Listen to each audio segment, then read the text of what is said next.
Vamos de Bíblia? Coloca o texto para mim, por favor. Apocalipse capítulo 3, a partir do verso 7.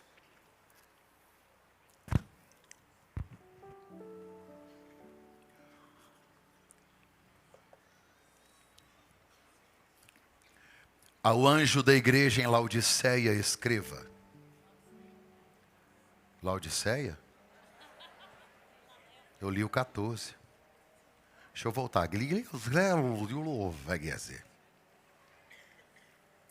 Ao anjo da igreja em Filadélfia escreva.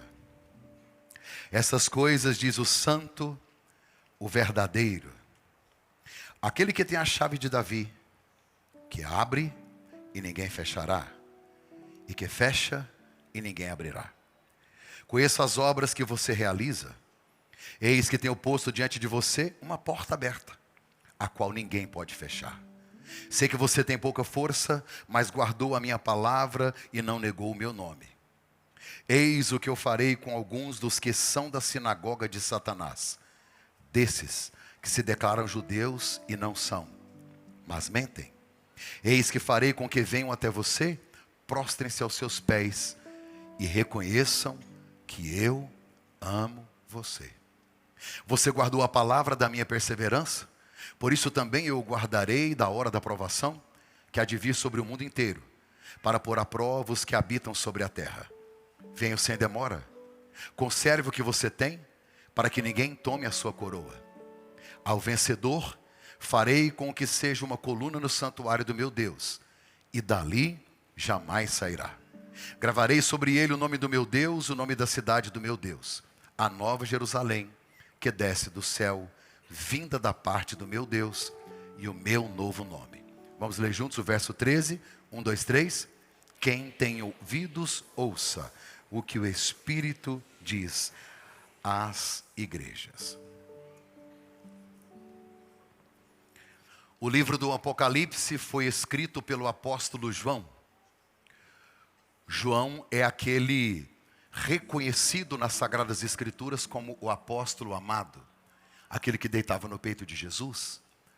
João era um dos pescadores que Jesus chamou na região de Tábega, no mesmo dia em que chama Pedro, André e Tiago. Este João, ele escreve o 4º livro do Novo Testamento, o Evangelho segundo escreveu João. Ele escreve também 3 cartas que nós conhecemos como carta apostólica ou cartas apostólicas, 1ª, 2ª e 3ª carta. E ele escreve o livro das revelações, o livro do Apocalipse. Esse livro, escrito por João, foi escrito num período de muita dor e de muita dificuldade do apóstolo. Todos os outros apóstolos já haviam morrido. Ele está muito idoso, está velho.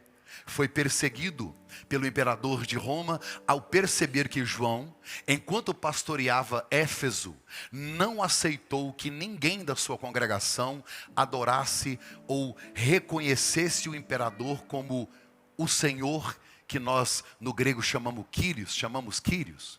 Jesus, na Bíblia, ele é o Senhor, e a palavra grega é Kyrios. E os romanos chamavam o imperador de Kyrios, no grego. Então João não aceitou que isso acontecesse. Então ele foi levado para uma ilha chamada Pátimos. A ilha de Pátimos, ela fica na Grécia. João isolado, preso, sozinho. A Bíblia revela-nos que então o imperador quer fechar as portas para João. Então João a Bíblia diz que ele estava cerrado, fechado, trancado. Mas em Pátimos a Bíblia diz que quando ele teve uma visão, a Bíblia diz assim: e os céus se abriram para eu ver o Filho do Homem. Porque quando a terra fecha, os céus se abrem. João então começa o Apocalipse não registrando as palavras de revelação relacionadas à escatologia ou ao fim dos tempos, mas ele começa escrevendo cartas de Jesus para suas igrejas que estavam estabelecidas na região da Ásia Menor, onde hoje é a Turquia. Nós estamos hoje na 6ª carta, que é a carta à igreja que estava na cidade de Filadélfia. Nós começamos com a igreja na cidade de Éfeso. A igreja que era quase que perfeita, porém perdeu o primeiro amor. Depois nós estudamos sobre a igreja na cidade de Esmirna, que não foi repreendida, não teve nenhuma repreensão de Jesus, pelo contrário, ela é elogiada porque era fiel, apesar de ser perseguida, era perseverante, apesar de ser pressionada. Nós estudamos na terceira carta, no terceiro domingo, sobre a cidade de Pérgamo. Ali havia uma igreja que estava tolerando a doutrina de Balaão, uma mistura entre santo e profano. Depois nós estudamos a carta que João escreve, Jesus escrevendo a sua igreja na cidade de Tiatira, que tolerava Jezabel. Jezabel representa os falsos profetas. Domingo passado nós estudamos a quinta carta à cidade chamada Sardes, na região da Turquia, que era a Ásia Menor na época. E essa Sardes é a igreja famosa, que todo mundo olhava de longe e dizia, está viva. Jesus vem e diz, está morta. E hoje nós vamos estudar Filadélfia. Não há uma crítica, não há uma repreensão, não há um puxão de orelha, não há nada. Se você ler o texto todo, só tem elogio, incentivo, promessas. Olha que maravilhoso. Sabe, por que nós precisamos estudar todas essas cartas? Porque em algum momento nós podemos nos identificar com alguma dessas igrejas. Se você olhar claramente para o que nós estudamos, se você perdeu algum domingo, está tudo no YouTube, eu queria que você assistisse. Você vai ver que das 7 igrejas, só 2 receberam elogios. A igreja de Esmirna e esta que é a Filadélfia. As que permaneceram. As outras 5 igrejas começaram bem. Só que no meio do caminho elas se perderam. Sabe, nós também temos a grande probabilidade de nos perdermos no meio do caminho. Ninguém começa nada mal, todo mundo quer começar o casamento bem, todo mundo quer começar uma empresa bem, todo mundo quer começar a universidade bem, todo mundo quer começar uma sociedade bem, um ministério, todo mundo quer começar bem. Ninguém toma decisão, vou começar mal, ninguém começa mal. Por pior que você seja, você tem melhores intenções, excelentes intenções, você tem o melhor investimento de tempo, de tudo para você poder começar. Por isso que a Bíblia diz que melhor é o fim das coisas do que o início delas, porque começar é fácil. Começar é fácil. O começo chama lua de mel. É maravilhoso. Tudo é lindo. Tudo é maravilhoso. Só que ao longo do caminho, nem todos conseguem permanecer, perseverar. Admiro muito o apóstolo Paulo, e já estudamos aqui sobre ele, quando ele diz assim, eu acabei a carreira. Quer dizer, eu estava correndo e eu fui até o fim. Acabei, eu não parei no meio. Não só acabei a carreira, como eu guardei a fé. Ele diz, eu combati o bom combate. Não é qualquer combate, eu não estava dando um murro no ar. O meu combate era um bom combate. E nesse combate eu corri até a linha de chegada. Só que o detalhe mais importante é, eu não cheguei de qualquer jeito. Eu guardei a fé. Sabe, nós precisamos entender que no reino de Deus não é como você começa, é como você termina. É tão difícil terminar como começamos. Se fosse fácil terminar como começamos, todo casamento terminava em sucesso, toda empresa terminava em sucesso, não teríamos igrejas vazias. Sabe o que existe hoje no lugar dessas igrejas? Sabe o que existe no lugar dessas igrejas na Turquia? Pedra, monturos, ruínas e história. Porque construíram herança, mas não deixaram um legado. A única igreja, ou as duas, a Esmirna e essa, Filadélfia fez total diferença na região. Porque não se perderam, porque não se contaminaram, não se envolveram no processo do império, não se envolveram na política, tanto na política do rei, quanto na política religiosa dos judeus. Permaneceu firme, fiel, insistindo, até que quando Jesus vai escrever uma carta, Jesus então traz àquela igreja uma palavra de conforto. Filadélfia era a menor cidade, era a mais jovem. Como é que surgiu Filadélfia? Isso é importante. Por que todas as vezes eu trago o contexto cultural, o contexto geográfico? Porque Jesus usa isso quando ele vai falar com a igreja. Você percebe que Jesus não é aleatório. Ele não escreve para as igrejas igual. Cada igreja ele se apresenta de um jeito e cada igreja tem um conselho diferente. Por quê? Porque ele conhece a realidade de cada um. Ele é especialista em detalhes. Então a maneira de Jesus tratar comigo e com você é completamente diferente. E a maneira de Jesus tratar com cada igreja também. A cidade de Filadélfia, ela é a mais jovem de todas elas. Para você ter uma ideia, um rei na cidade de Pérgamo. Lembra de nós estudarmos Pérgamo? Lá onde eles inventaram o pergaminho. Esse rei foi o cara que ele fez a maior biblioteca da Ásia Menor. Esse rei foi um cara extraordinário. Esse rei, ele desejou homenagear o seu irmão. Ele amava o seu irmão. Então, ele pega e edifica uma cidade. Esta cidade tinha domínio da Grécia. Era muito importante, porque Filadélfia vai ficar entre a Ásia e a Europa. Tudo que a Grécia queria entregar na Ásia ia passar por Filadélfia. E duas coisas são muito importantes. Não era o dinheiro, não era o comércio, não era o porto. Sabe o que era importante? Cultura, que era a filosofia que eles tinham, e a língua.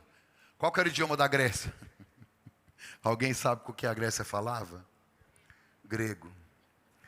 Bom, não fala inglês não, que você me assusta. Até hoje eles falam grego. Sua mãe já falou isso para você? Estou falando grego? Quando você não entendia grego. Agora olha para cá. Aí você entende porque que os apóstolos decidiram fazer nascer uma igreja numa cidade que não tinha um comércio forte, não tinha porto. Para quê? Porque a língua mais falada do mundo era estudada lá. Era falada lá. Era como se hoje nós quiséssemos pregar o evangelho e aí o mundo dissesse, a partir de agora todo mundo só tem que falar inglês. E o lugar onde se aprende inglês, os melhores professores de inglês, aonde só se fala inglês, é o Faina. Para onde é que nós tínhamos que ir com o evangelho? O Faina. Por quê? Porque de lá ia espalhar. Pastor, era importante o grego? Lógico, o Antigo Testamento foi todo traduzido para o grego, Septuaginta. Quando Jesus veio, o Novo Testamento todo foi escrito em grego. De onde é que veio o grego para poder da Ásia Menor chegar lá em Israel, que falava hebraico, chegar naquelas regiões de Filadélfia? Então essa cidade ela foi construída porque o rei ele desejava homenagear o irmão. Para você ter uma ideia, essa cidade era tão importante para a Grécia que era chamada de Pequena Atenas. Está escrito na arqueologia, está nas escavações. Alguém olhou lá e falou, Pequena Atenas. Aí começou a fazer sentido algumas coisas. Átalo era o rei de Pérgamo. Ele tinha um irmão chamado Filadelfo. E aí ele colocou o nome de Filadélfia. Pastor, não entendi. Filadélfia, não tem nada a ver. Tá bom. Você não entendeu. O irmão chamava Filadelfo. E a cidade Filadélfia. Você sabe por que Goiânia chama Goiânia? Porque tinha uma irmã chamada Goiânia. Não, tinha não, estou brincando. Tinha não. Sabe o que significa Filadélfia? Aquele que ama o irmão. Preste atenção. Olha o tanto que Jesus é maravilhoso no que fala. Olha os detalhes. A palavra Filadélfia vem de Filéos. Quem estuda a Bíblia sabe o que é Filéus. Sabe o que é Filéus? Amor. É que para nós brasileiros, o nosso português é tão pobre, tão fraco, que você ama sua mulher, ama o cachorro, ama leite com Toddy. Você gosta de dorama? Eu amo. Então você ama a igreja, você ama comer, você ama passear, você ama a esposa. No grego, não é assim. Não. Filéus é amor de irmão. Deus não ama filéus. Deus não ama filéus. Deus não ama filéus. Deus ama ágape. Quando a Bíblia diz, porque Deus amou o mundo, a palavra grega lá não é filéus, é ágape. Em português é amor. Tudo é amor. Por isso que banalizaram. Ama tudo. Não, não, não. Por exemplo, o marido, ele não ama a esposa filéus, esse é amor de amiga, amor de irmão. Ele ama eros. E ainda tem o storge. São diferentes. Pastor, onde é que o senhor quer chegar?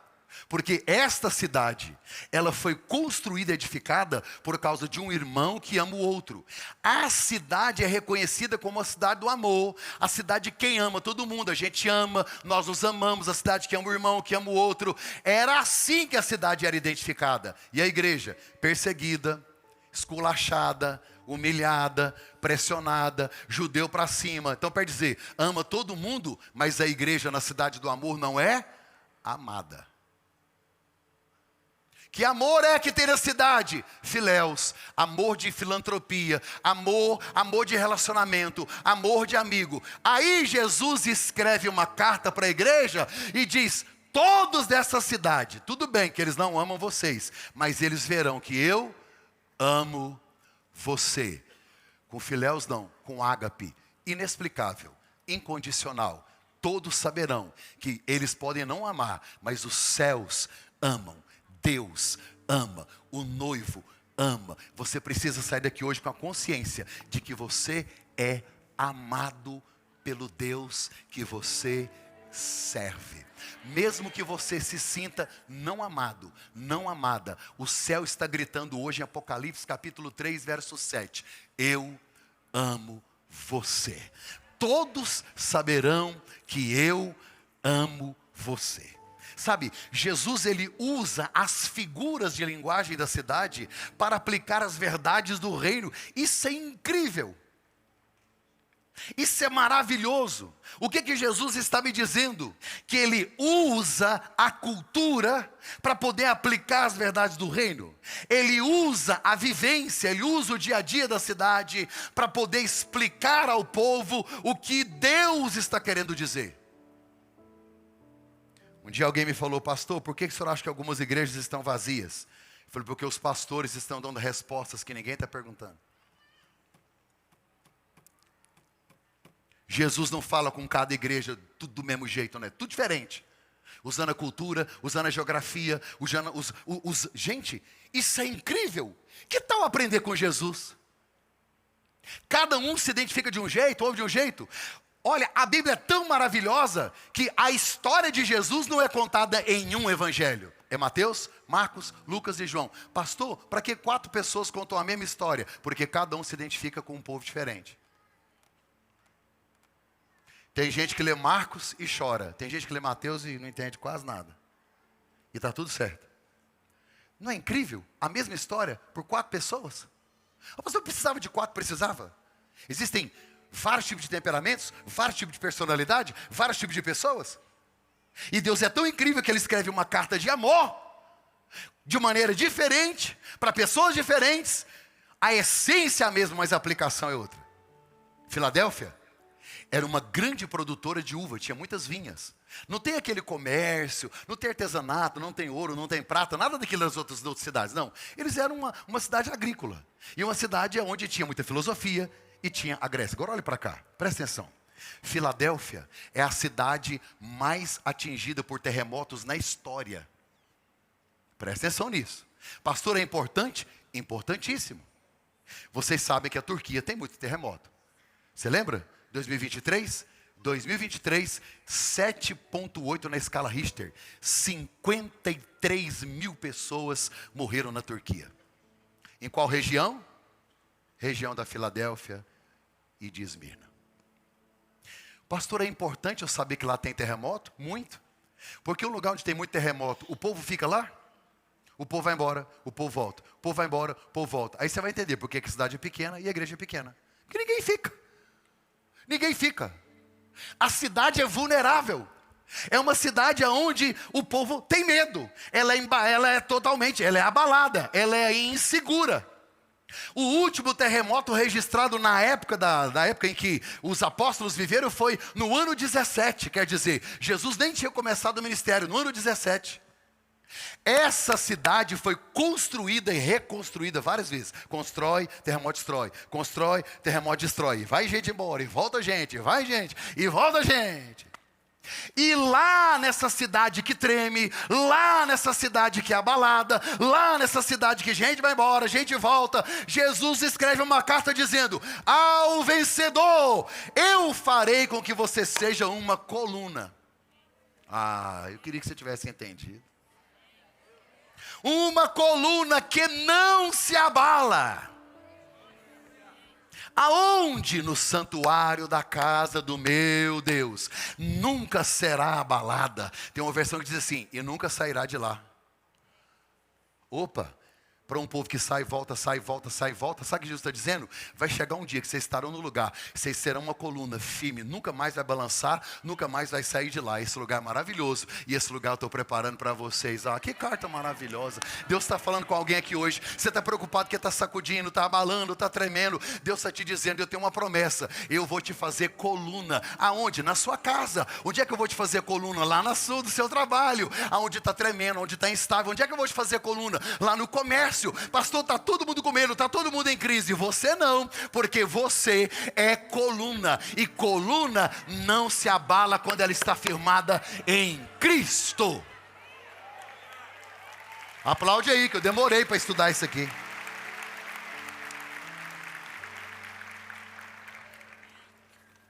Jesus promete ao vencedor. Não é interessante que Jesus está escrevendo para uma igreja que vive numa cidade que só tem terremoto, e ele fala assim: vocês vão ser coluna. Tem gente que lê e não entende, fala do nada, não, por que? Não é. Faz sentido muito para eles. Agora, presta atenção, quando uma cidade ela passa por um terremoto e ela é destruída, ela fica vulnerável, concorda? Todo mundo que invadia e assumia põe um novo nome nela. A história diz que Filadélfia era uma cidade jovem e teve o nome mudado mais de 10 vezes. Para você ter uma ideia, no ano 90, que é a época que João estava exilado escrevendo essas coisas, a cidade trocaram o nome dela. Porque agora não é mais do Império Grego, agora é o Império Romano. Aí o César, ele reconstruiu, depois de um terremoto, ele reconstruiu Filadélfia e vai chamar assim, a nova cidade do César, Neo-Cesareia. Então essa cidade toda hora tinha um nome diferente. Além de ser uma cidade abalada, uma cidade de terremotos, uma cidade inconstante, a história vai me dizer, toda hora trocava o nome dela. Aí Jesus escreve uma carta e diz assim: ao vencedor que está aí na cidade abalada, eu vou te fazer coluna. Você nunca vai sair de lá, não vai tremer, não vai balançar. E ao vencedor, gravarei sobre ele o nome do meu Deus, o nome da cidade do meu Deus, a Nova Jerusalém, que desce do céu, vindo da parte do meu Deus, e vou colocar em você o meu novo nome. Eu quero esse nome. Você quer esse nome também? Eu não sei que nome que estão colocando em você, mas direto troca, já viu? Divorciado, perdido. O povo gosta de colocar nome na gente, sabe? Então eu não quero o nome que ninguém está colocando em mim. Pastor palhaço, pastor engraçado. Pastor coach, eu não estou nem aí. Porque eu sou o que a Bíblia diz que eu sou, eu tenho o que a Bíblia diz que eu tenho. Eu posso o que a Bíblia diz que eu tenho. Meu nome está escrito no livro da vida. Pode não estar no seu contato de WhatsApp, nem no grupo que você gosta. Mas está no livro da vida. E naquele dia, o nome dele, o novo nome, vai estar no meu nome. E é o que a Bíblia diz a meu respeito que eu creio. Você tem o nome de Jesus sobre você. A igreja de Filadélfia, assim como a cidade, era fraca. Fraca para quem? Aos olhos humanos. Só que era forte aos olhos de Deus. Jesus olha e diz: eu sei que você é fraca, mas o que você persistiu. Aí Jesus vai dizer assim: olha, eu sei que vocês são fracos. Além de serem pequenos, estão sendo perseguidos por pessoas que se dizem judeus e não são, estão mentindo. Aí Jesus, pela segunda vez, que tem outra carta que ele fala assim: ó, tem uma galera aí que são da sinagoga de Satanás. Você teria coragem de dizer? Vocês são do capeta, hein? Você tem coragem? Você tem coragem? Ai, Deus é amor. Ai, Jesus é amor, porque Jesus nunca vai fazer isso. Não vai não. É tudo do Satanás. Ele que falou. Ele falou. Ele é judeu. São irmãos dele. Ele está dizendo, só que o que eles estão fazendo não é coisa de judeu, não. Judeus são sérios, têm a religião deles, não estão nem para os cristãos não. Esses judeus aí estão mentindo, está no texto. Aí Jesus disse que a sinagoga, que é o lugar onde se reuniam, era a sinagoga de Satanás. Era uma reunião de demônios. Olhe para mim. Você sabe o que significa a palavra Satanás? A palavra Satanás significa, ela significa opositor.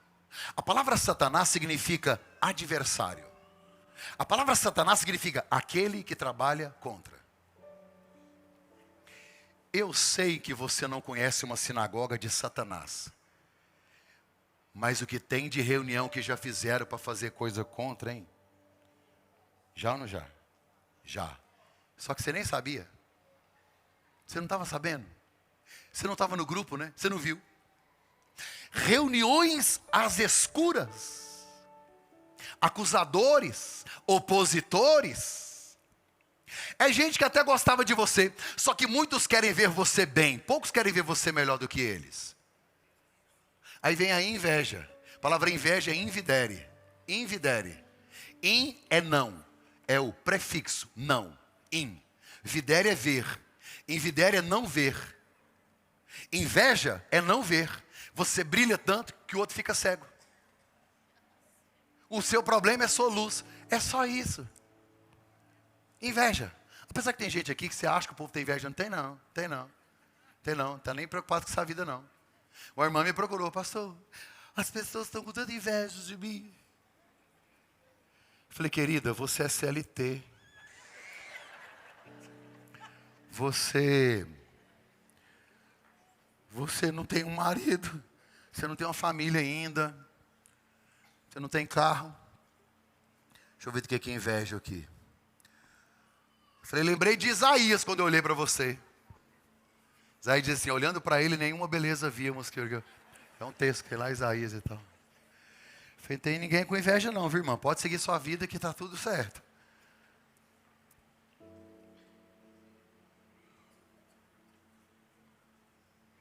Jesus disse para essa igreja, eu conheço a reunião deles.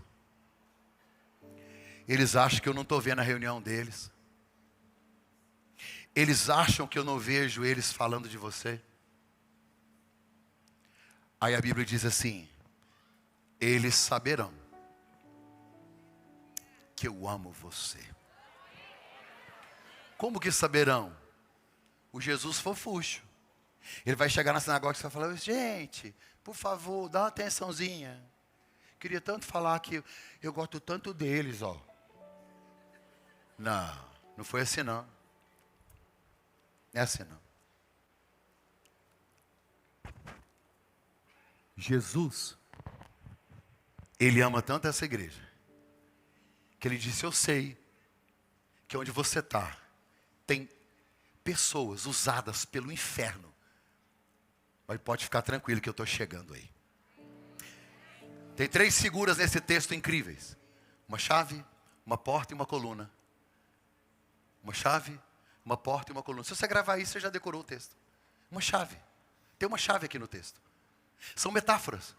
A gente vai ver daqui a pouco que chave é autoridade. Chave é acesso. Chave. Quem tem chave tem autoridade. É a chave que abre e fecha. Porta é oportunidade, é acesso. E coluna é segurança, é firmeza. As 3 coisas estão no texto. 4 verdades para eu encerrar em 20 minutos. Primeiro, igreja grande é igreja fiel. Essa é a perspectiva da Bíblia.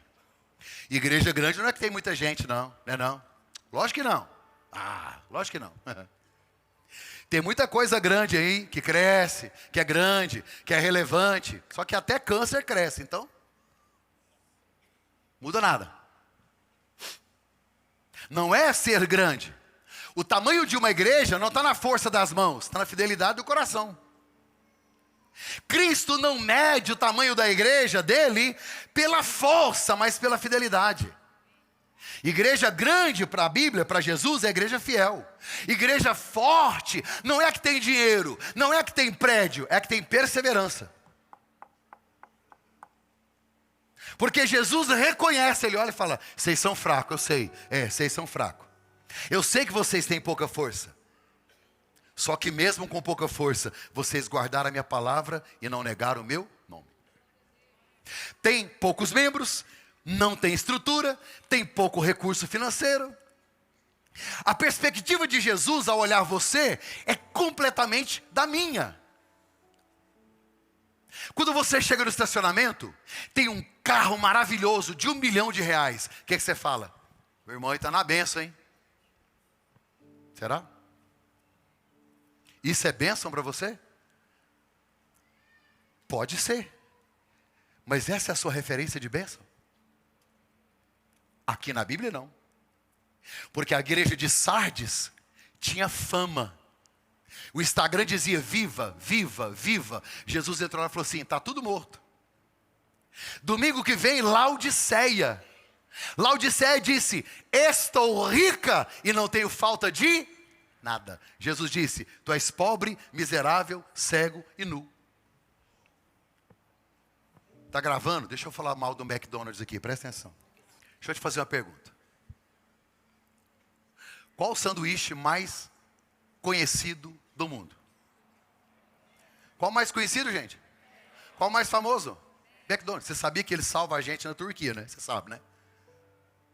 Gente, se você é turco, se você é da Turquia, tudo bem. Eu sei lá, você já acostumou e tal, mas eu acho que as receitas lá foi feita por Satanás. Eles devem pensar a mesma coisa quando vem comer piqui, sabia? Deve ser. Eu não dei conta da comida. Eles são bons, são educados, são maravilhosos, mas é muito cominho, é muito cão, é muito não sei o quê. É muito. Eu falei, meu Deus do céu. O sangue de Jesus tem poder, não está aguentando mais. Aí quando você viu o M de McDonald's, gente, que alegria. Eu amei a Turquia, por isso que eu estou pregando sobre ela. Espera aí. Então, o McDonald's é o mais famoso porque é o mais saboroso, o mais nutritivo e o mais saudável. Ah, não é não? Ah, então não é o mais relevante. Concorda comigo? Recentemente eu estive na cidade de Cavalcante. E lá eu conheci os quilombolas. Tem 9 mil. São descendentes de africanos. A religião deles é uma mistura de catolicismo com os cultos afros. Estão lá. Lá você não pode falar de pedofilia, porque é cultural adultos se envolverem com crianças. Alguns pais vendem a virgindade das filhas aos 7. Uma pastora me procurou e disse que atendia uma garota de 10 anos, grávida. Ela não disse se é do pai ou do tio, que ela não sabe. Conversando com a pastora, eu descobri que ela é formada em História. Ela é formada em Antropologia e Pedagogia. Ela fez uma especialização nos quilombolas. Você sabe que eles estão dentro do estado de Goiás, né? Cavalcante, aqui pertinho. Olhei para ela e pensei, 3 cursos superiores, especializações, morando numa casinha simples, no meio dos quilombos, para pregar o evangelho para eles. Ela não tem rede social. Ela nunca ministrou um culto com mais de 20 pessoas, 30. Ela nunca entrou numa escola de teologia. Ela não tem hermenêutica, homilética. Ela não tem o microfone que eu tenho. Ela não tem o carro que eu tenho. Ela não tem telão, nem luz. Ela não tem nada disso. Mas ela abriga crianças. Ela prega o evangelho de porta em porta. Você vai falar para mim que não é relevante? Que Jesus, ao olhar do céu, ele olha para o mar que diz, terno verde, que lindo. Amei seu terno verde. Essa paleta de cor ficou maravilhosa. Olha essa iluminação. Olha que estrutura. Isso é que é a igreja. Isso é nós é que pensamos. Jesus olha do céu e se ele fosse escrever uma carta, talvez a respeito de nós, só reclamação. Eu duvido que uma carta para essa pastora, que largou tudo para cuidar de crianças que não tem um centavo para entregar. Intencionalmente, levei um empresário para estar conosco lá. Esse povo precisa ver a realidade da vida. Quando chegou lá, a pastora disse: essa criança veio junto com outras. Eu recebo 60, 80 crianças todo domingo de manhã. Elas vêm mais é para comer. Só tem a igreja. Aí eu intencionalmente chamei meu amigo empresário, abracei, falei: vem cá para você ver essa história. Abraçado com ele, segurando ele, falei: pastor, aqui tem sala de criança? Segurando ele aqui. Ela falou: não, não tenho. Aliás, a gente divide a comida com eles. Meu amigo começou a chorar e disse: cadê o projeto? Ele tinha até um projetinho. E agora em agosto nós vamos entregar lá todas as salas para nós cuidarmos dessas crianças. Falarmos de Jesus para elas. Não tem asfalto, não tem telão, não tem comida. Você está entendendo? A perspectiva do reino é diferente da nossa. Então, se Jesus hoje fizesse um raio-x do MAC, um raio-x em você, ele encontraria Filadélfia, Sardes, Pérgamo, Tiatira, Laodiceia. Se a cidade lá era pequena, a igreja também é muito pequenininha. Só que a pouca força não desqualificou a igreja. A pouca força, pequena, poucas pessoas, não foi um sinal de reprovação. Pelo contrário, Jesus olha e diz: eu sei que vocês são poucos, são pequenos, mas o que alegrou o coração de Jesus é: vocês permaneceram firmes, apesar de serem poucos. Cristo nunca vai exigir de uma igreja o que Ele não deu a esta igreja, o que ela não tem. Ele observa o que nós fazemos com o que temos. Uma igreja fraca.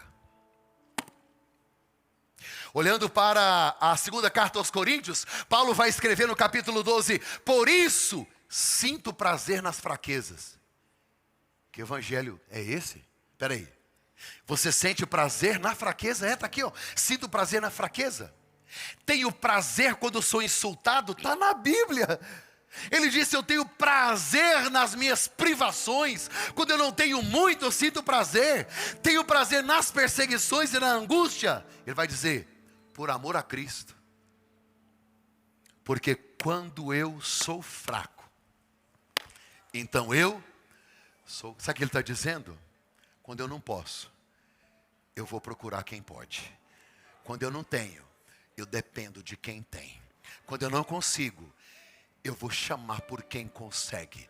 Posso todas as coisas naquele que me fortalece. Está se sentindo fraco? Então você está forte, porque chama dependência. Quando você chega e diz: não consigo abrir, Jesus diz: posso abrir para você? Deixa eu abrir para você. Quando você chega no seu limite, o limite é o lugar mais frequente dos grandes encontros com Deus. É quando Pedro está afundando, que Jesus estende a mão e diz: levanta, filho, vamos voltar para o barco. Porque onde Jesus chega, Ele é a força da igreja. Ele é o poder da igreja. Ele é o dono e a autoridade da igreja. Gente, para Jesus a obediência é muito mais importante do que a força que a gente está vendo. Perseverança importa muito mais do que prestígio, muito mais do que fama. Paulo um dia disse: Deus me cura, porque eu estou fraco, eu não consigo, me cura. 3 vezes Jesus olhou para ele e disse: a minha graça te basta.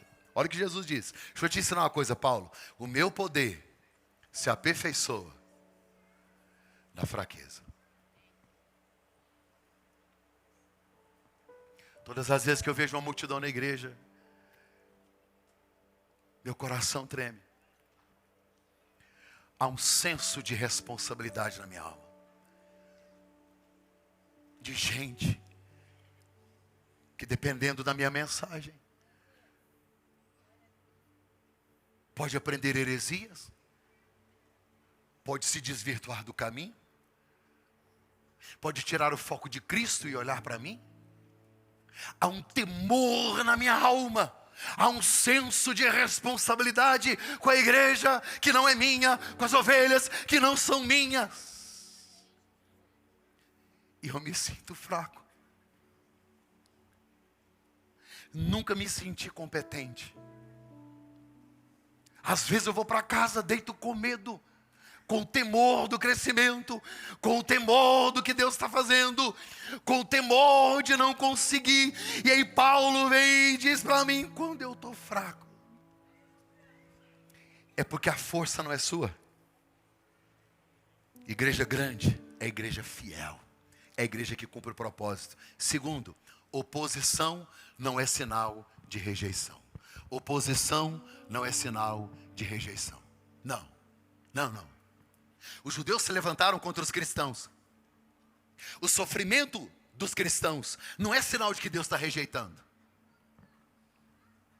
Ei, eu tenho uma palavra aqui para algumas pessoas. Não é para todo mundo não, para alguns. Talvez você tenha recebido perseguição e oposição. Pode ser no trabalho, em algum lugar. Aí quando você começa a ser perseguido, vê oposição, você fala, está na hora de sair. Será? Será?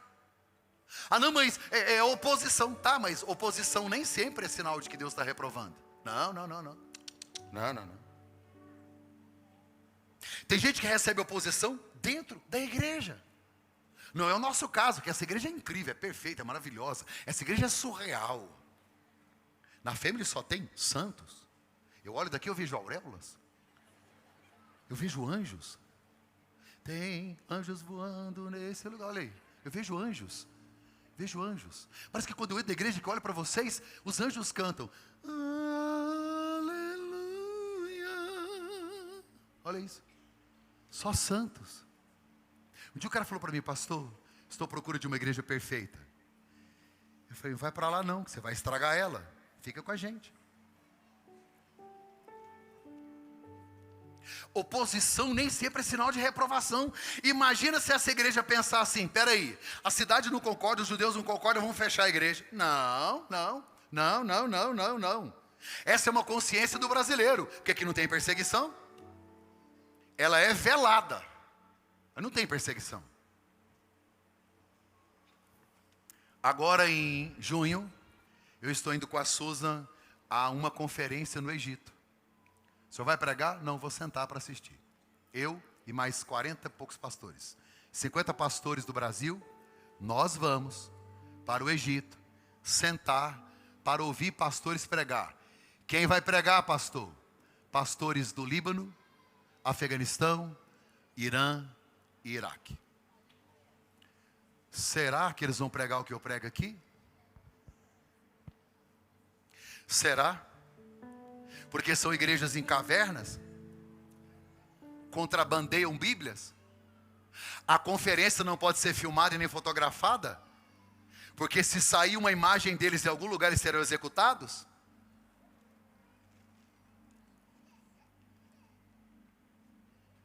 Quando eu voltar de lá, que eu ouvi eles, vocês me aguentam. Vocês me aguentam. Porque eu vou conhecer a igreja de verdade. Gente que não tem salário, gente que é perseguido, mulheres que são estupradas, pastores que perderam a mão porque foi arrancar a mão delas, furar os olhos. Pessoas que viram Jesus e ouviram o plano da salvação através dele.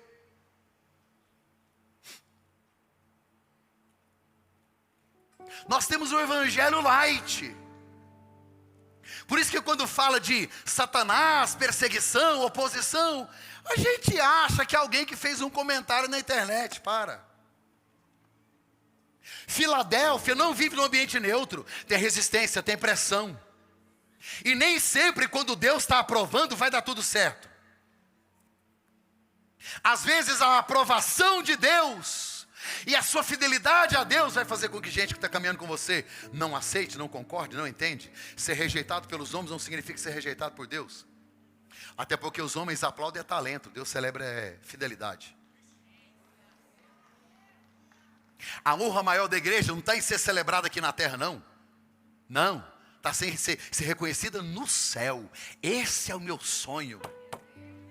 Mas tem uma coisa, Romanos 8:31, que diremos então à vista dessas coisas? Se Deus é por nós, se Deus é por nós,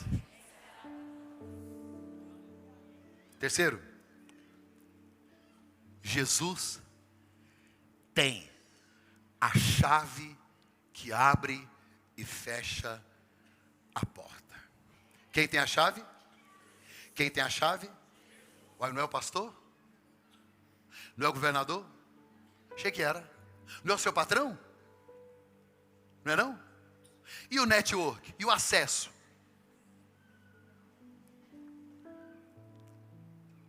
Cristo tem a chave.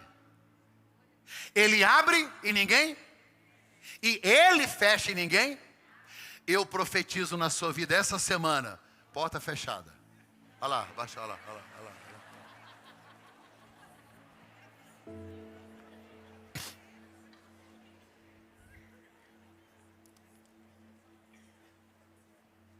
Já já eu falo disso. Como assim, pastor? Jesus se apresenta dizendo, eu sou santo. Quer dizer, separado. Eu não sou igual a ninguém. Soberania, sou santo. Sou verdadeiro. Quando ele diz eu te amo, eu estou dizendo de verdade. Nesse amor fingido aí de Filadélfia, que fala que ama e persegue. Não, eu sou verdadeiro. Quer dizer, se ele é verdadeiro, tem os falsos. Pode ter certeza. E eu tenho a chave. Quem tem a chave? Quem tem a chave? Quem abre? Quem fecha? E não é qualquer chave, é a chave de, quem se lembra? De Davi. Por quê? Porque ele é da descendência de Davi. Está tudo certo.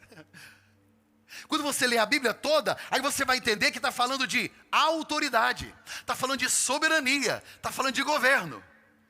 Jesus, ele está citando aqui, quando ele fala da chave de Davi, ele está citando Isaías. Quer ver? Telão, põe para mim. Isaías, capítulo 22 e verso 22. Eu gritei porque ele estava de costa. Vou mandar embora. Cadê o pessoal do RH? Não está aí, não? Ah, ele é voluntário, desculpa. Então não tem jeito. Estou brincando. Porei sobre o ombro dele a chave da casa de Davi. Ele abrirá e ninguém fechará. Fechará e ninguém abrirá. Eita! Pode tirar, filho. Por que Isaías está falando isso e Jesus repete? É simples. O rei na época de Isaías é Ezequias. É só você ler o texto todo. Ezequias chama um cara da confiança dele. O rei é Ezequias, descendente de Davi. Jesus também é descendente de Davi. Que o trono nunca sai. É reino para sempre. Aí, Ezequias, que era o rei, chama um cara por nome de Eliaquim. E diz, você é meu mordomo. Você vai ser o responsável pela chave que abre os meus tesouros, meus celeiros, que abre o palácio. Você é o cara da confiança. Você é o cara do acesso. Você é o cara que vai ter autoridade. Ele aqui não é rei, mas agora ele tem uma chave para administrar, para entrar, para sair, para abrir o tesouro. Aí Jesus vai dizer o seguinte: eu tenho essa chave. Lembra que lá atrás falou? Pois é, quem tem a chave sou eu. Eu abro e ninguém fecha. Eu fecho e ninguém abre. Sabe qual é a diferença? É que Eliaquim era só um gestor da casa de Davi. Jesus, ele é o Senhor da casa de Davi. A autoridade de Eliaquim foi concedida pelo rei Ezequias. Jesus não. A autoridade, todo o poder foi me dado no céu e na terra. Eliaquim administra o acesso ao palácio da terra. Jesus, ele tem a chave que abre a porta do palácio eterno. Eliaquim abre os tesouros da terra. Jesus abre os tesouros do céu. Quem é que tem a chave? A chave de Davi. Olha para cá. O futuro da igreja não está na mão do sistema. O futuro da igreja não está nas mãos do islamismo. O futuro da igreja não está na sua própria limitação, não está na oposição. O futuro da igreja está nas mãos de quem tem a chave. Aí a Bíblia fala de porta aberta e porta fechada. É. O que é porta aberta aí? Eu quero, ninguém quer, né? Vocês estão com medo de levantar a mão agora. Porta aberta fala de oportunidade, acesso, oportunidade, avanço, entrada, crescimento, prosperidade. Quem que é porta aberta aí? Aí, ó. Pastor, o que é porta fechada na Bíblia? limite, barreira. Você não quer, né? Só que porta fechada também é proteção.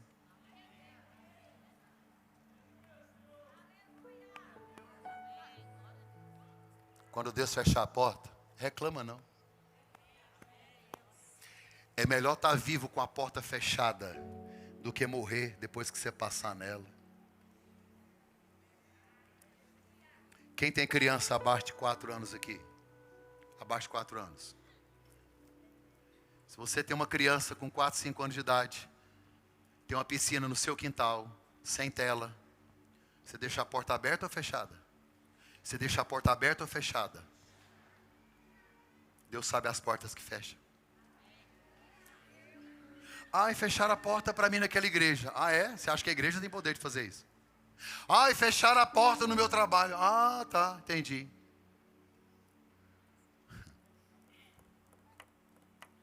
Porta aberta. Aleluia. Porta fechada também. Exegese. Interpretação, exegese. O que a Bíblia está dizendo de porta aberta? Quer dizer que aquela igreja vai sempre poder ter porta aberta para pregar o evangelho, para salvação de almas, para vidas ganhas para Jesus. Isso é interpretação e aplicação. Eu vou aplicar do jeito que eu quero, a mensagem é minha. O que o senhor entendeu do texto além disso? É que Deus abre a porta que Ele quer, na hora que Ele quer, quando Ele quer, do jeito que Ele quer. Que porta? Qualquer porta. Pode ser porta de emprego, pode ser porta na casa, pode ser porta na família, pode ser porta. Ele abre a porta quando Ele quer. E aí a Bíblia diz assim: porém uma porta aberta diante de ti. Quer dizer, Ele tem a chave e a porta já está? Só você que não viu. Para de pedir Jesus para abrir a porta. Pede Ele para abrir os olhos. A porta já está aberta. Levante sua mão, tem porta aberta essa semana. Essa é uma semana de portas abertas. Ninguém vai impedir, porque a porta que Deus abriu, ninguém consegue fechar. Você vai abrir os olhos essa semana e vai ver uma porta aberta de trabalho, uma porta aberta para a sua empresa, uma porta aberta para o seu ministério. Tem porta aberta, porque quem tem a chave é o seu dono, é o seu Deus, é o Jesus que está te dizendo hoje em Apocalipse 3: eu amo você. Eu amo você. E a porta está aberta. Aleluia.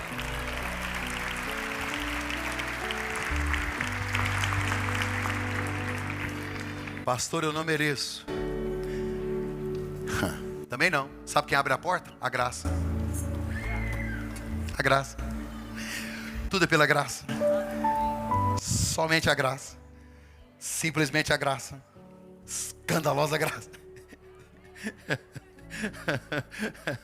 Ele está dizendo hoje para alguém: ninguém vai fechar essa porta. Escute, tem gente pensando que a igreja vai ser perseguida, a igreja vai acabar, porque vai dizer o quê? Deixa eu te falar uma coisa: nem comunismo, nem perseguição, ninguém vai fechar a porta. Pode até fechar a organização, mas o organismo está vivo. Ninguém para a igreja de Jesus. As portas do inferno não prevalecerão. Não prevalecerão.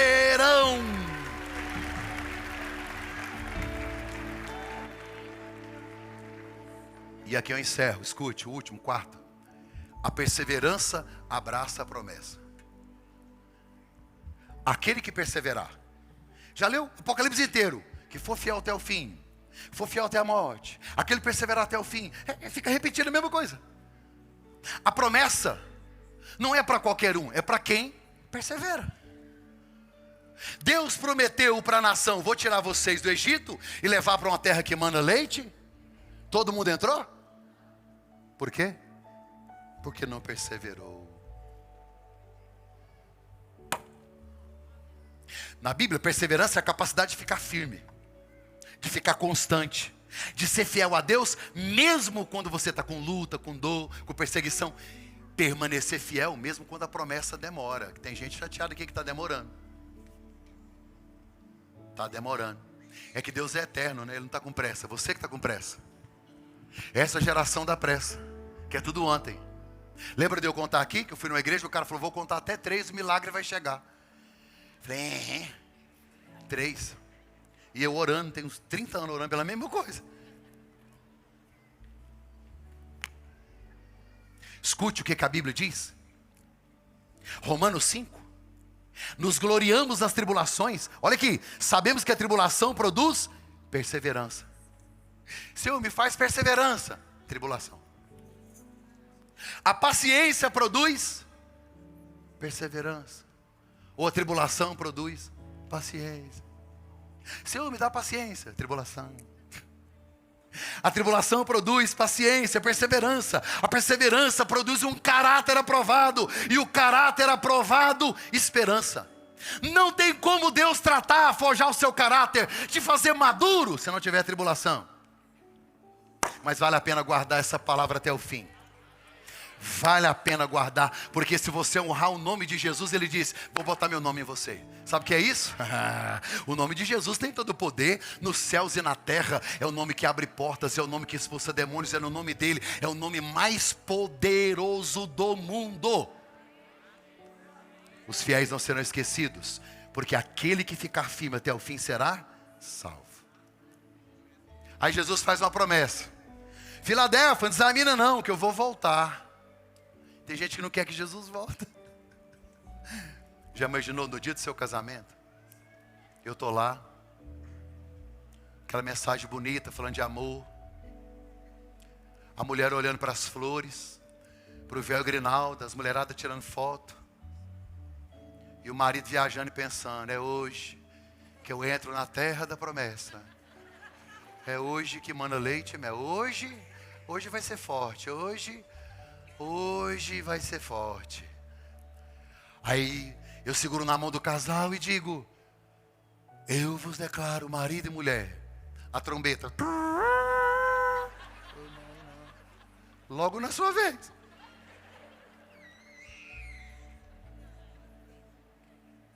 Jesus disse para essa igreja, venho sem demora. Não é só veio escatologicamente, veio de Jesus nas nuvens. Ele estava dizendo, calma que eu vou chegar aí.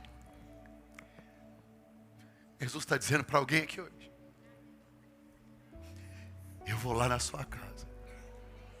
Senhor, está demorando, venho sem demora. Se eu preciso de um socorro, venho sem demora. Guarda o que você tem para que ninguém roube a sua coroa. Coroa era que o atleta recebia no dia da sua vitória. Sabe, Filadélfia é uma igreja pequena diante dos homens, mas é grande diante de Cristo. Não é uma igreja da autossuficiência, não. Ela é fraca porque ela é dependente. Jesus está dizendo, fica fiel, porque na sua pouca força, você guardou a palavra, mesmo na pressão. Não negue o nome de Cristo, mesmo no ambiente difícil. Hebreus 4,16 diz, aproximemo-nos do trono da graça com confiança, a fim de se recebermos misericórdia e encontrarmos graça para ajuda no momento que nós precisarmos ou no momento oportuno. Coloca para mim Isaías 22 e 22 para encerrar. O texto que nós lemos fala de uma chave, que era de Eliaquim, mas profeticamente estava falando de Jesus. Você pode ler comigo? 1, 2, 3... Porei sobre o ombro dele a chave da casa de Davi. Ele abrirá e ninguém fechará. Fechará e ninguém abrirá. Olha aqui para mim. Se eu te der uma chave para você carregar, você guarda ela onde? Aonde? Pode falar, gente. Cada um guarda um lugar. No bolso. No chaveiro. Já viu aqueles velhos que tem um monte de chave pendurado assim? Aí sai na foto. Pendurado num cordão, no bolso. Deixa o texto lá, filho, para mim, por favor. Deixa o texto lá, só mais um pouquinho. Pendurado, guardado. Parece que essa chave aí é meio grande, não é não? Ela não está no bolso, não. Ela está onde? Ela está onde? Se está no ombro, é porque ela é grande. Por que que tem tanta chave na Bíblia e essa é a única que está no ombro? Porque ela é profética. A chave que a igreja precisa, no Antigo Testamento, era de Eliaquim. Mas no Novo Testamento, a chave vai para o ombro. A chave vai para o ombro. A chave que abre a sua salvação, a chave da sua cura, a chave do seu milagre, ela é grande, ela é pesada, ela foi no ombro, mas Deus está dizendo hoje: eu abri o caminho, eu abri a porta, o inferno não fecha, o patrão não fecha, a morte não fecha. Meu Deus, quem está sentindo o que eu estou sentindo? Escute, está aberta a porta. Ele tem a chave até da morte, do inferno. Quero ver quem vai fechar a porta. Assim diz o Senhor: eu abri a porta. Coloque-se em pé em nome de Jesus. Coloque-se em pé em nome de Jesus, vamos orar. A chave ele carregou nos ombros, a chave ele abriu a porta. Prepare-se, family, porque essa semana tem uma porta aberta.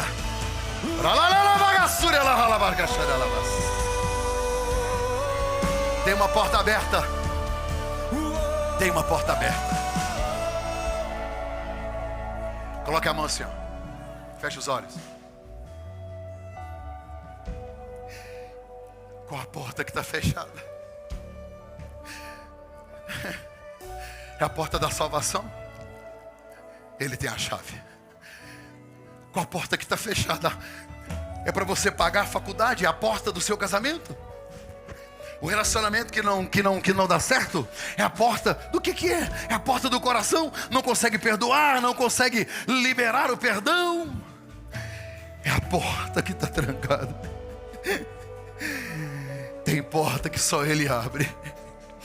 Agradeça a Ele porque fechou algumas, mas quando Ele fecha uma porta aqui, Ele está te conduzindo a outra. E quando Ele fecha outra aqui, Ele está te conduzindo a outra. É porque o não da terra vai te conduzir ao não do céu. A porta essa semana vai abrir.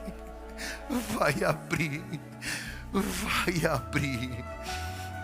Ele levou sobre si nossas dores, nossas enfermidades, e nós o reputamos como aflito, ferido de Deus. Ele foi ferido pelas nossas transgressões e moído pelas nossas iniquidades, e o castigo que nos traz a paz estava aqui, ó, na chave. Estava aqui, ó, sobre Ele, e pelas suas pisaduras nós fomos sarados. Nós vamos encerrar cantando mais um trecho dessa canção, bem baixinho. Eu quero ouvir a voz da noiva. Imagina Jesus, enquanto você adora. Eu queria que você ouvisse pelos ouvidos da fé, a chave virando, a porta abrindo. Quando os seus olhos se abrir, você vai passar pela porta que o filho de Davi abriu para você.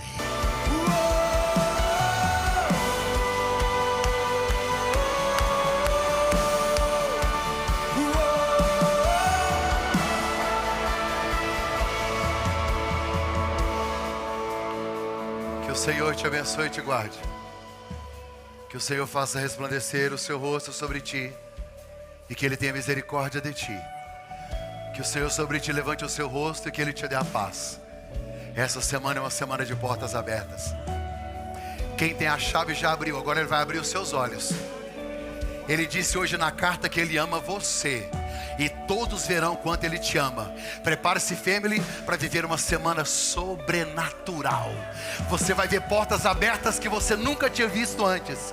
Coisas que você achou que estavam fechadas, você vai dar um passo adiante, porque a oportunidade chegou, a porta se abriu, o milagre aconteceu, a cruz foi por você. Se você acredita e recebe esta palavra com fé, aplauda Ele mais forte que você puder. Diga aleluia, diga glória a Deus. Tchau, family.